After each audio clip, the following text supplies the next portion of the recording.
2021년 1월 29일 금요일, 오늘 주시는 하나님의 말씀은 구약성경 호세아 6장 1절로 3절까지의 말씀입니다.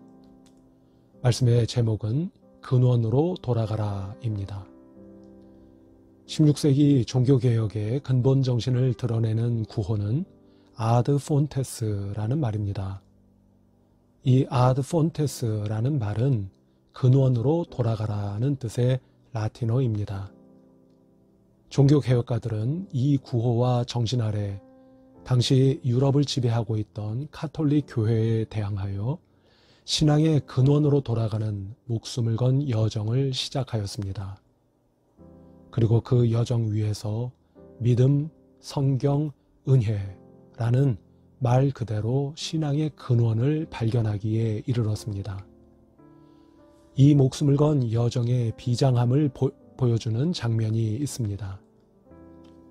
당시 종교 재판에 회부되어 1521년 보름스 제국의회에 출두한 루터는 그가 쓴 모든 책과 주장을 철회하면 목숨만은 살려주겠다는 회유 앞에서 이렇게 말하였습니다.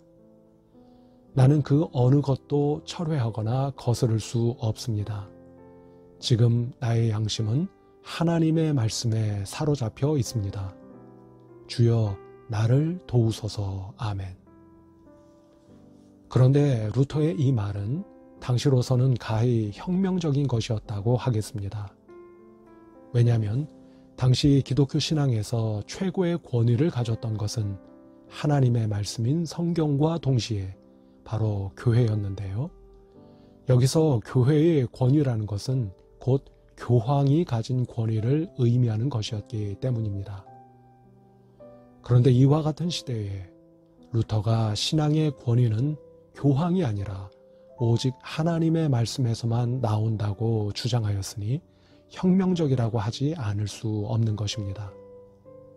따라서 종교개혁은 앞서 말씀드린 것처럼 신앙의 근원으로 돌아가는 인간의 역사이면서 동시에 하나님의 역사라고 말할 수 있는 것입니다. 그런데 놀랍게도 오늘날 제2의 종교개혁이 절실하다고 말하는 것을 종종 듣게 됩니다. 그렇다면 이것은 우리가 다시 한번 신앙의 근원으로 돌아가야 하지 않겠느냐는 뜻일 텐데요. 그렇다면 이것은 또 오늘날 우리가 마치 중세시대처럼 하나님의 말씀 외에 다른 어떤 것에 신앙의 권위를 부여하고 있다는 것을 의미하는 것이 아닌가 싶습니다. 오늘 본문 말씀을 보면 호세아 선지자가 이스라엘 백성들을 향하여 여호와 하나님께로 돌아가라고 부르짖고 있는데요. 호세아 선지자가 이렇게 부르짖었던 것 역시 당시 이스라엘의 신앙의 모습에서도 여호와 하나님께로 돌아가는 것만이 신앙의 근원으로 돌아갈 수 있는 유일한 길이었기 때문이 아니었겠습니까? 그런데 여기서 중요한 것은 이렇게 우리가 신앙의 근원으로 돌아간다고 할 때 우리가 돌아가고자 하는 신앙의 근원이나 또 우리가 신앙의 근원으로 돌아가는 길 모두 결코 복잡한 것이 아니라는 것입니다.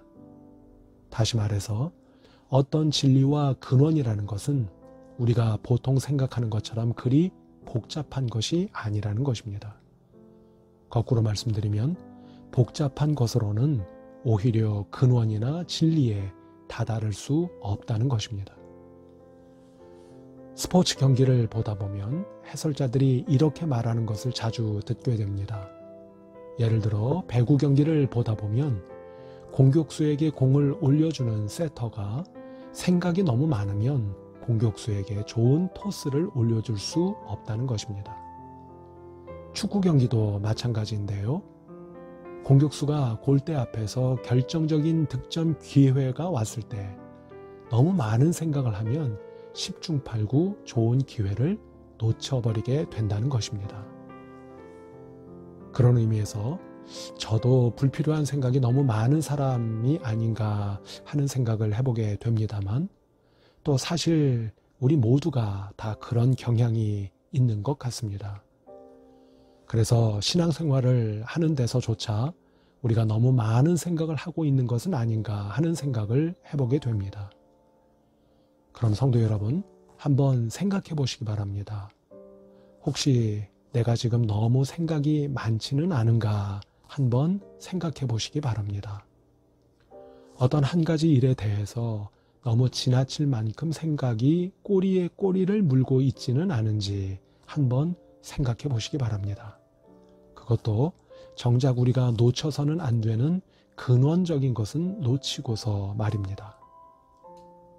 그러시다면 바로 지난 시간에 말씀드렸던 것처럼 우리의 머릿속과 마음속에서 생각을 좀 덜어낼 필요가 있지 않을까 싶습니다. 생각을 좀 끊어낼 필요도 있지 않나 싶습니다. 어떻게 말입니까?